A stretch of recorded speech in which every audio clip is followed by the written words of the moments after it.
Magandang umaga, ngayon po ay araw ng Martes, March 12, 2024. Narito po muli ang update sa lagay ng panahon.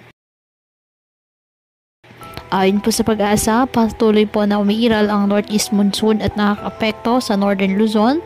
Easterlies naman na nakakaapekto sa nalalabing bahagi ng ating bansa. Wala naman pong bagyo o low pressure area na namamataan sa loob at labas ng ating Philippine Area of Responsibility na maaaring makapekto sa ating bansa.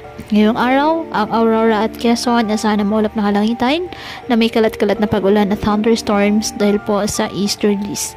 Ang Cagayan Valley, Cordillera Administrative Region at Ilocos Region, asahan din po ang bahagyang maulap hanggang sa maulap na kalangitan with isolated light rains dahil po sa amihan. Ang nalalabing bahagi ng ating bansa kasama na po ang Metro Manila, bahagyang maulap hanggang sa maulap na kalangitan with isolated rain showers or thunderstorms dahil po sa easterlies at localized thunderstorms.